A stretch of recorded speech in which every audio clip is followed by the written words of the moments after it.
lagi bertemu kembali kita dalam ibadah pada pagi hari ini. Puji Tuhan, pada pagi hari ini kita bisa berkumpul kembali di rumah kita masing-masing. Meskipun ibadah pagi hari ini masih dalam kondisi dan situasi di rumah kita masing-masing, tetapi kita merasakan sukacita yang dari Tuhan. Dan pada pagi hari ini ibadah bukan seperti biasanya. Ibadah seperti biasanya ibadah hari Minggu. Tetapi pada hari ini kita ibadah pada hari Jumat. Karena kita memperingati Jumat Agung, di mana kematian Tuhan Yesus di kayu salib. Mari kita mulai ibadah pada pagi hari ini dengan memuji dan memuliakan nama Tuhan, bersyukur selalu.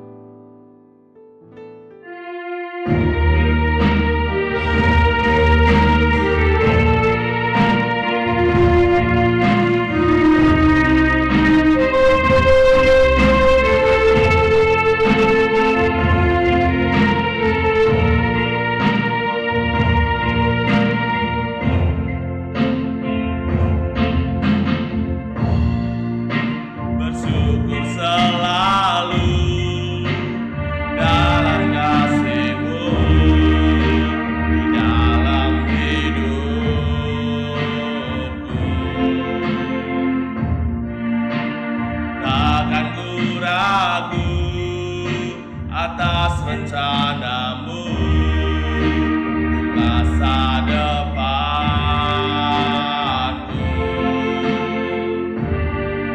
bagai Bapa yang baik, takkan pernah kau melupakanku, bagai Bapa yang sangat baik, takkan pernah kau meninggalkanku.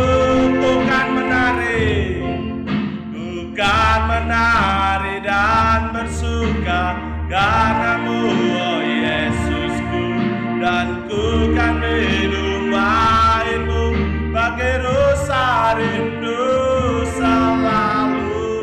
Ku hidup dalammu dan hidupku di dalammu, oh Yesusku, kau sangat ku cinta. Bersyukur selalu, bersyukur selalu bagi kasih-Mu di dalam hidupku.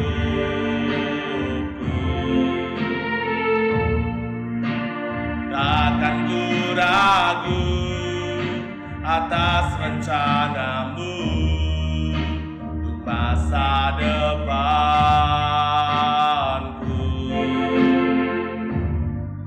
bagai Bapa yang baik, takkan pernah kau melupakanku, bagai Bapa yang sangat baik, takkan pernah kau meninggalkanku. Ku kan menari dan bersuka karenamu, oh Yesusku, dan ku kan minum airmu bagai rusa rindu selalu. Ku hidup dalammu dan hidupku di dalammu, oh Yesusku.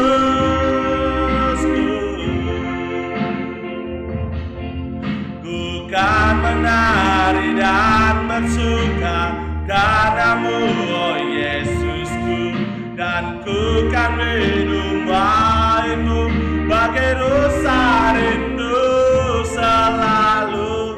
Ku hidup dalammu dan hidupku di dalammu, oh Yesusku. sangat ku cinta.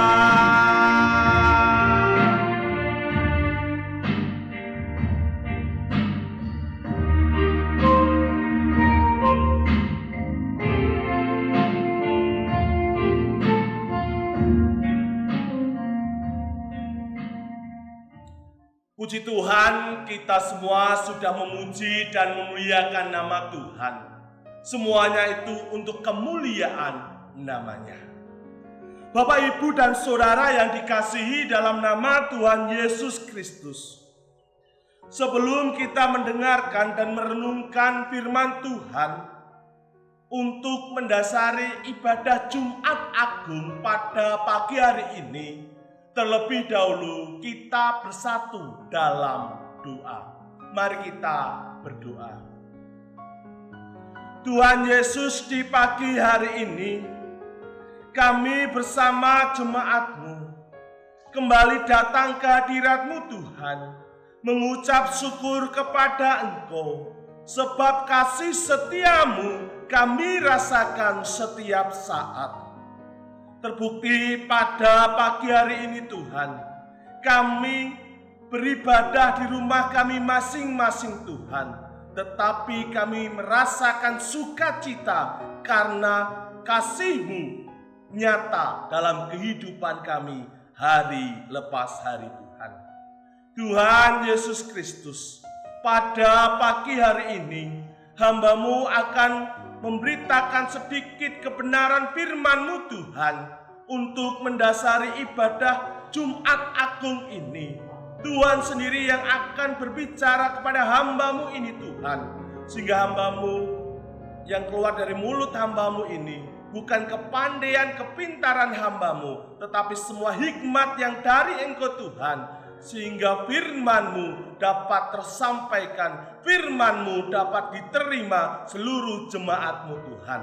Terima kasih Tuhan Yesus Kristus. Di dalam nama Tuhan kami sudah berdoa dan mengucap syukur. Haleluya. Amin.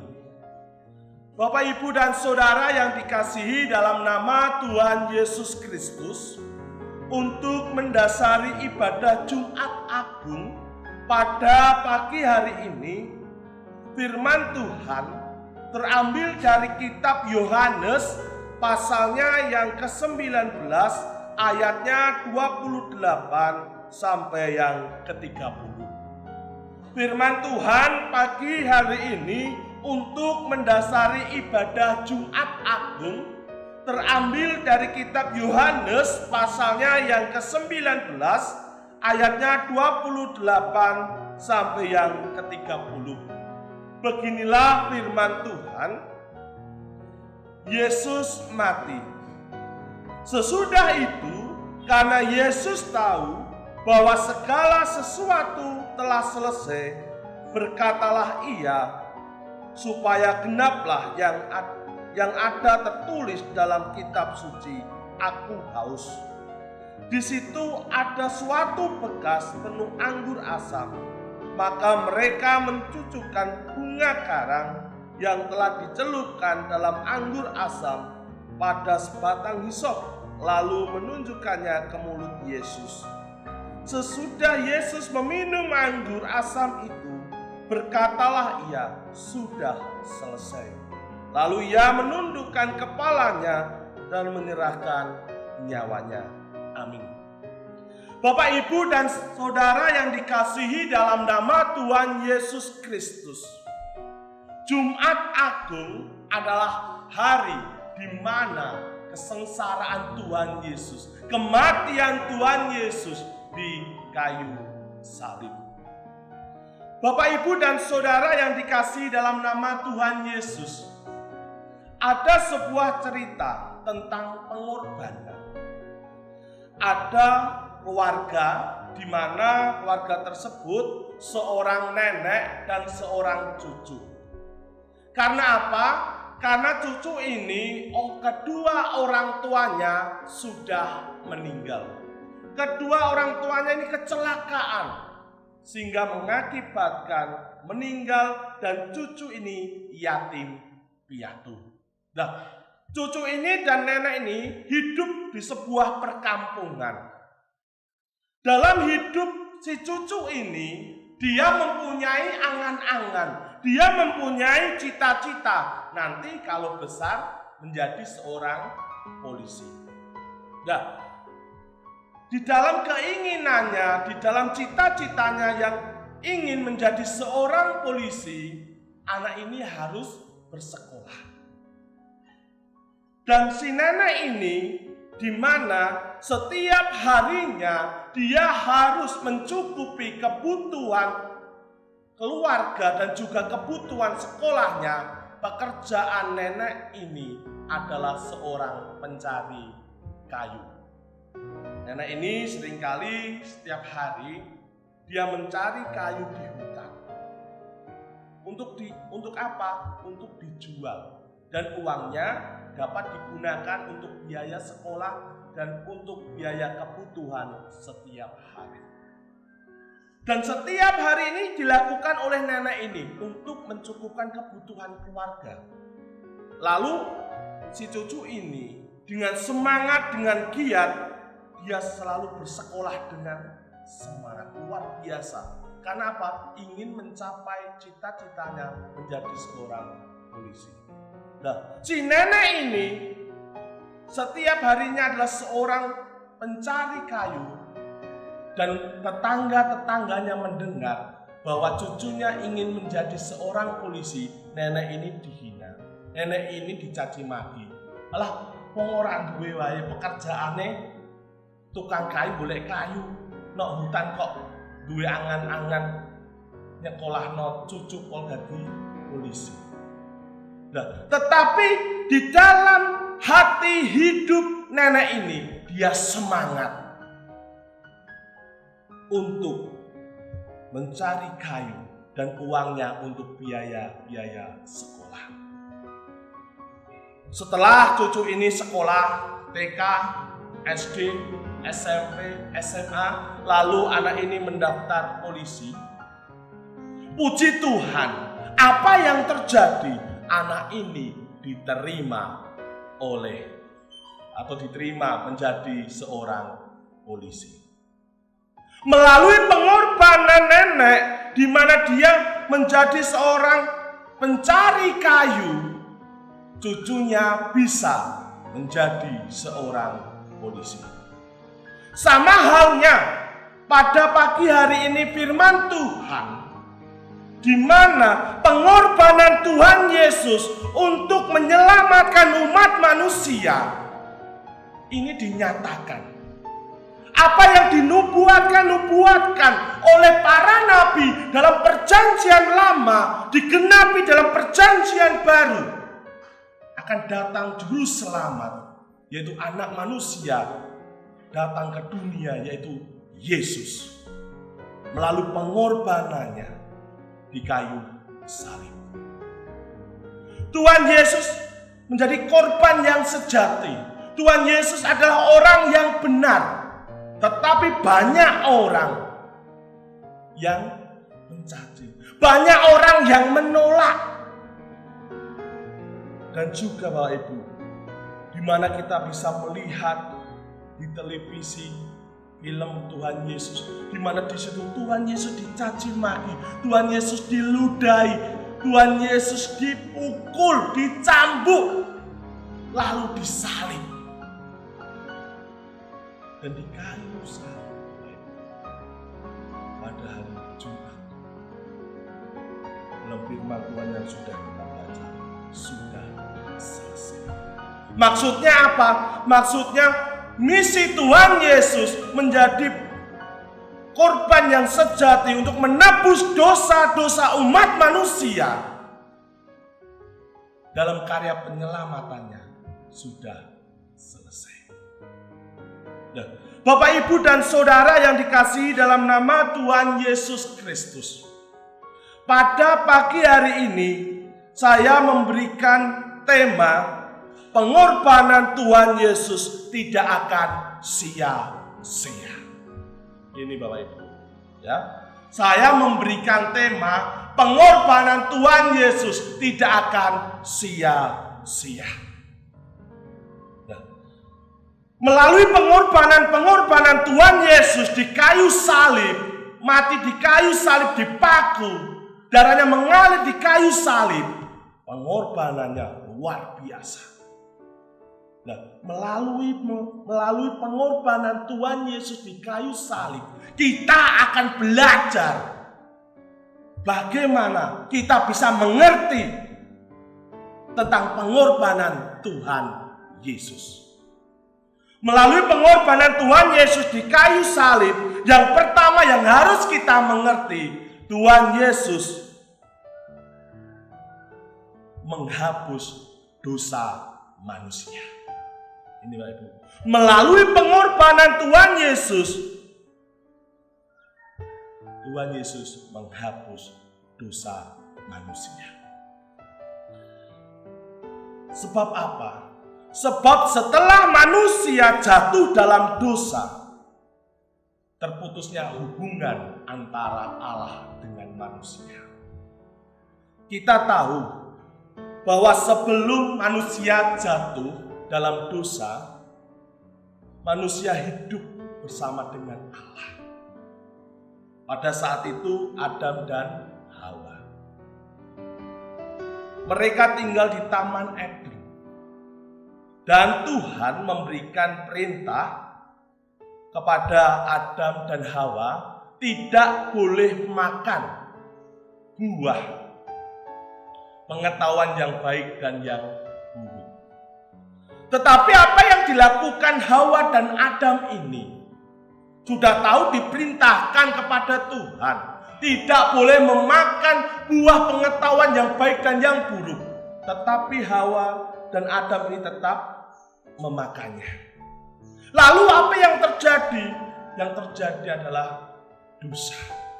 Nah, dosa Bapak Ibu, upah dosa adalah maut. Dalam Roma 6 ayatnya yang 23. Nah, dosa membuat manusia ini hidupnya tidak tenang. Dosa membuat manusia ini hidupnya amburadul.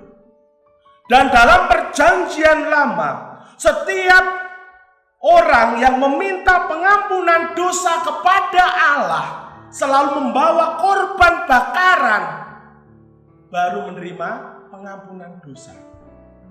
Tetapi dalam perjanjian baru, melalui pengorbanan Tuhan Yesus di kayu salib, kita menerima penghapusan dosa dari Tuhan Yesus. Contoh Bapak Ibu, manusia sebelum jatuh dalam dosa saya gambarkan seperti kertas, ya, menjadi satu ini. Tetapi setelah manusia jatuh dalam dosa, kertas ini saya sobek, lalu menjadi terputus, jatuh, ya, tidak bisa terhubung kembali. Dan zaman dahulu dalam perjanjian lama, setiap kali meminta pengampunan dosa harus membawa korban bakaran. Terputus hubungan antara Allah dengan manusia. Dan di dalam perjanjian baru, melalui pengorbanan Tuhan Yesus Kristus, hubungan antara Allah dengan manusia disatukan kembali. Saya gambarkan Tuhan Yesus seperti lem, ya, di mana kertas ini dikasih lem pasti bisa menempel kembali. Nah, maka dari itu, sebagai orang yang percaya kepada Tuhan, kita menerima pengorbanan melalui Tuhan Yesus di kayu salib. Hidup kita tidak lagi diperbudak oleh dosa, tetapi hidup kita hidup baru bersama Tuhan. Hidup yang tidak lagi melakukan dosa, tetapi melakukan kehendaknya, melakukan firman-Nya. Ini yang pertama yang harus kita mengerti. Melalui pengorbanan Tuhan Yesus, yang pertama kita harus tahu bahwa pengorbanan Tuhan Yesus tidak akan sia-sia, karena kita tahu bahwa Tuhan Yesus menghapus dosa kita. Ini yang pertama. Lalu yang kedua, Melalui pengorbanan Tuhan Yesus di kayu salib, yang kedua yang harus kita mengerti melalui pengorbanan Tuhan Yesus, yaitu pengorbanan Tuhan Yesus membawa keselamatan. Ini yang harus kita tahu. Ya, pengorbanan Tuhan Yesus di kayu salib membawa keselamatan. Ini harus dipercayai oleh setiap umat manusia, setiap orang yang percaya kepada Tuhan.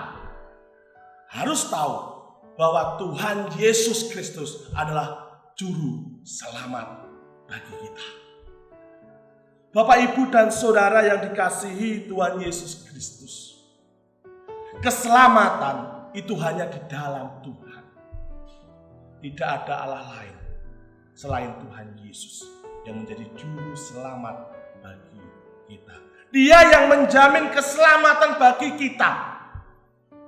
Sehingga sebagai orang yang percaya kepada Tuhan, kita harus penuh hati percaya kepadanya.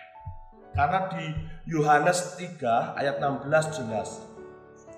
Yohanes 3 ayat 16 jelas dikatakan bahwa karena begitu besar kasih Allah akan dunia ini, sehingga Ia telah mengaruniakan anaknya yang tunggal, supaya setiap orang yang percaya kepadanya tidak binasa, melainkan beroleh hidup yang kekal.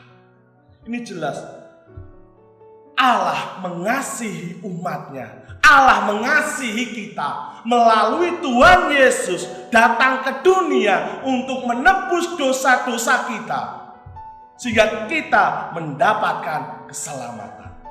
Caranya bagaimana? Sudah jelas bahwa dikatakan supaya setiap orang yang percaya kepadanya tidak binasa, melainkan beroleh hidup yang kekal.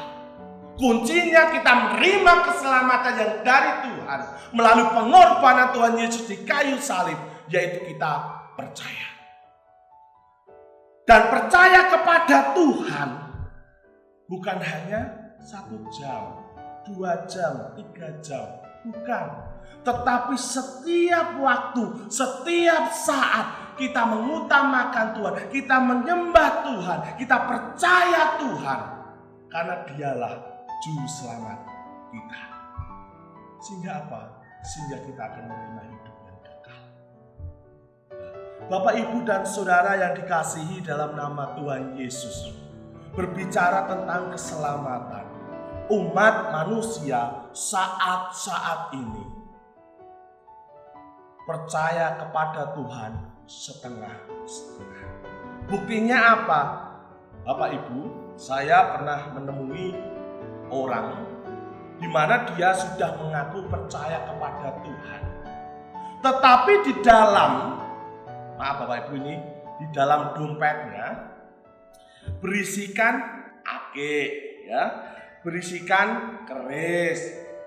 Nah, orang ini berbicara kepada saya percaya kepada Tuhan, tetapi dia, misalnya saya Bapak Ibu butuh ini saya tapi membawa ini. Apakah seperti itu kita percaya penuh kepada Tuhan?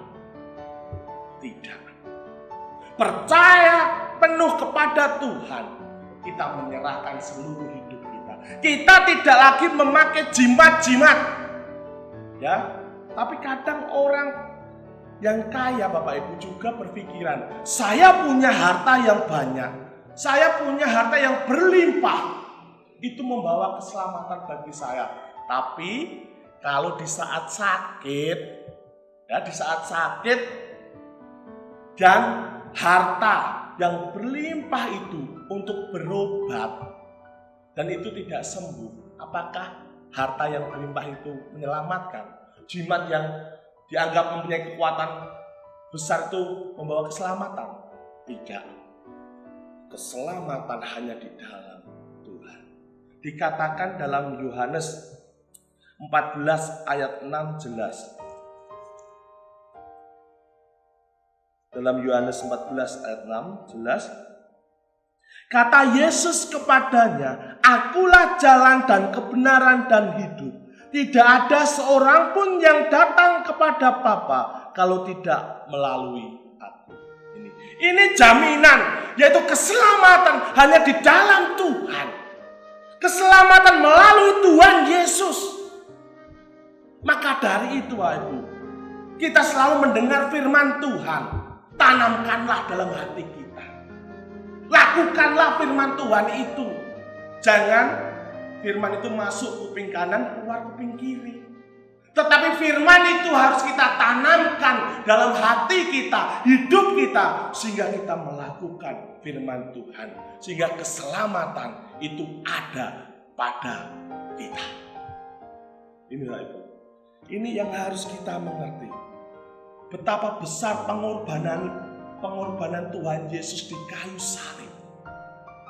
Dia dicaci maki, dia dihina, dia diludahi, dia disalib. Darahnya mengalir di kayu salib. Semuanya untuk siapa? Untuk kita. Untuk menebus dosa-dosa kita. Maka dari itu Bapak Ibu, mari sebagai orang-orang yang percaya kepada Tuhan melalui pengorbanan Tuhan Yesus, kita harus mengerti bahwa yang pertama yang dilakukan Tuhan Yesus menjadi korban yang sejati, yaitu untuk menebus dosa kita. Dan yang kedua, yaitu pengorbanan Tuhan Yesus menyelamatkan hidup kita. Sehingga apa, Ibu? Sehingga di saat kita sudah mengerti bahwa penghapusan dosa melalui Tuhan Yesus, keselamatan itu di dalam Tuhan, yang kita dapatkan sebagai orang yang percaya kepada Tuhan adalah hidup kekal. Inilah itu. Setelah kita melakukan dan mengerti bahwa pengorbanan Tuhan Yesus itu menghapus dosa kita dan juga membawa keselamatan bagi kita, yang kita dapatkan adalah hidup kekal. Inilah itu. Ini yang harus kita mengerti. Pengorbanan Tuhan Yesus di kayu salib tidak akan sia-sia di saat kita mau melakukan firman-Nya. Pengorbanan Tuhan Yesus di kayu salib tidak akan sia-sia di saat kita menjadi saksi-saksi Tuhan. Karena jelas, ini tugas bagi kita semua yang mengerti pengorbanan Tuhan di kayu salib sebagai orang percaya di dalam Matius pasalnya yang ke-28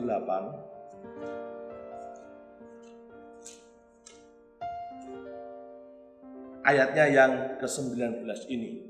Ini yang harus kita lakukan setelah kita mengerti pengorbanan Tuhan Yesus di kayu salib untuk menebus dosa kita, untuk menyelamatkan kita, dan tugas kita sebagai orang percaya kepada Tuhan.